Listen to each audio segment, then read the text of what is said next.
Okay, ngayon po ay ready na po ba tayo? So again mga kapatid, pwede po kayong mag-open ng mic kung gusto niyo na pong sumagot or mag-type po kayo ng inyo pong mga sagot. Okay? Okay, ready mga kapatid. Guess the saying. So more than one word po ito. Okay? Ito po ang ating first word or saying. Chicken feet? Parang natawa ko ni Brother Christian. Okay. Hindi. Pero gusto ko yun. Gusto ko yun.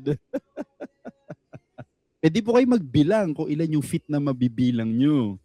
Ito po ay normally nagiging kasabihan. Meron po bang Landmark. sumasagot? Landmark. Landmark.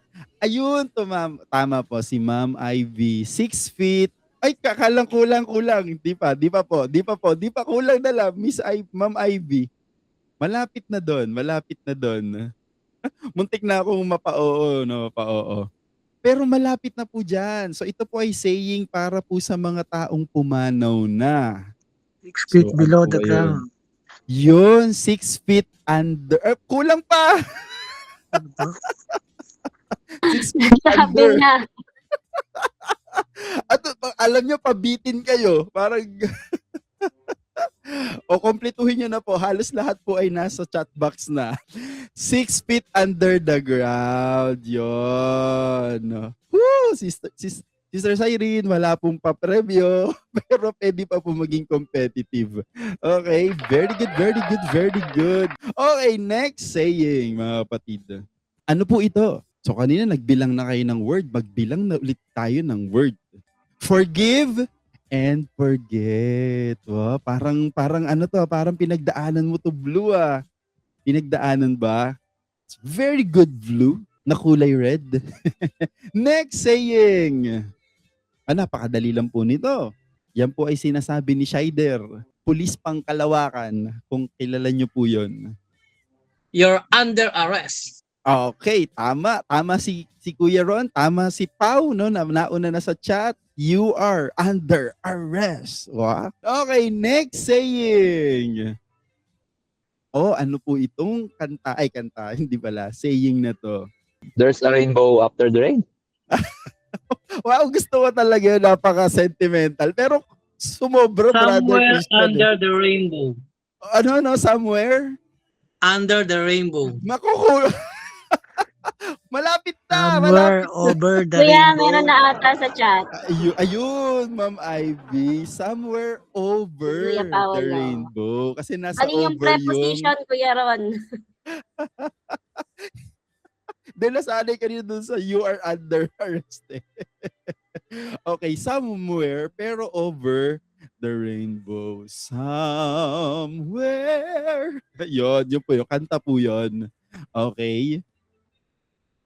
Tama talaga si Maiko. Ito ang pinakamahalagang bahagi ng ating online ministry. Tapos mamaya pag nagtuturo na ako, ng iba natutulog na. Nako, kilala ko kayo. Ay, kilala kayo ni Lord. Joke. Okay, next saying. Ano po ito, mga kapatid?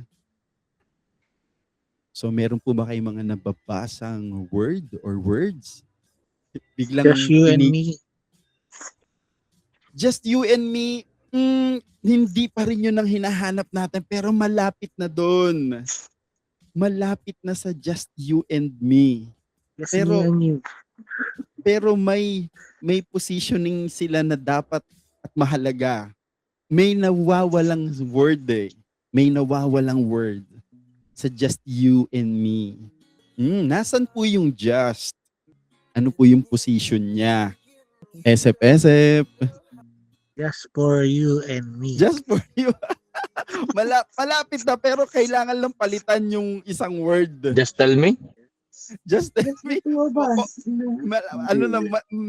Kulang pa. Kumulang na sumobra.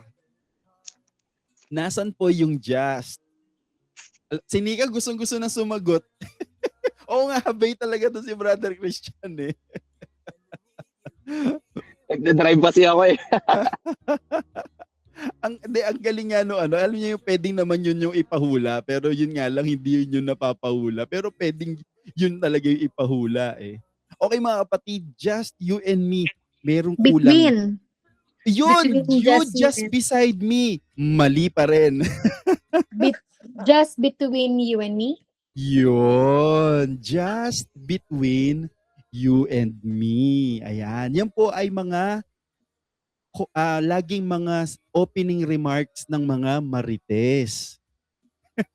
Yung may sasabihin sila, oy, just between you and me ha. Sa atin lang to ha. Oh, pero Correct. hindi naman nagiging sa kanila lang. Yan, just between you and me. Okay, very good, Ma'am Joy. Ano lang. Okay, next praise, mga kapatid. Medyo titigan nyo po kasi baka hindi nyo mabasa sa monitor nyo yung mga words na nasa loob. So ano po kaya ito? Okay, sana po ay mapansin ninyo na mayroong mathematical operations kayong makikita dyan. So importante po yung sign na yun. Mhm. The root of all evil. Yay! Tama po. Root of all evil. Di ba? Square root yon. Tapos ayan po yung mga kalokohan nyo. Ay, kalokohan nyo. Kalokohan na. Self-righteous.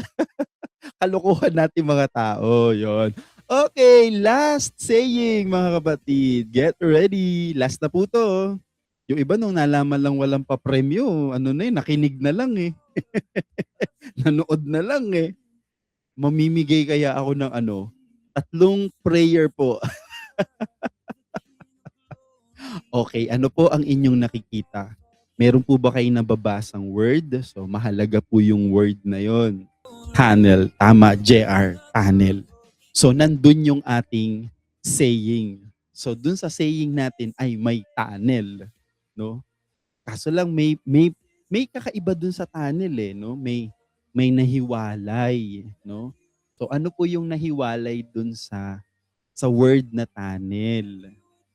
Tapos syempre meron pa tayong makikita diyan na parang weighing scale, no? So parang meron tinitimbang. Ay sasabihin ko na lahat, no? Sabihin ko na kaya lahat. Wag nyo na po i-chat GPT. Baka naman po ma-idea nyo na i-screenshot nyo at itanong nyo kay chat GPT. Sayang naman po yung ating Baka ang isagot po sa inyo ni chat GPT, yan yung tinanong sa akin ni Rael kanina. Yun ang isasagot nila sa inyo. Sabi niya, katatanong lang ni Rael yan sa akin kanina. Di pa po oras ng tulog. Di pa po ako nagtuturo. Parang natulog na kayo lahat. Nag-break sa end ng tunnel. Okay, tama yun. So, ayun yung mga kapatid, mga very important mga observation. So, may na-break sa end ng tunnel. So, may end yung tunnel, di ba?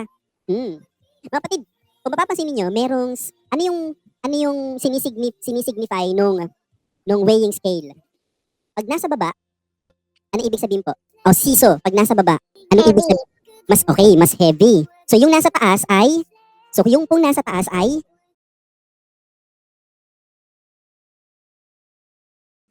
Sagutin na natin. Sagutin nyo na nga ya.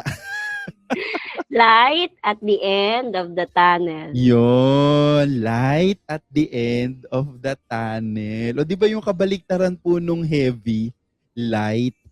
Yun. Tapos po yung letter L, yung end nung tunnel. Ayan, very good. Yay! Light at the end of the tunnel. Ayan, sana po mga kapatid ay meron kayong natutunan na daragdag sa inyong mga kaligtasan.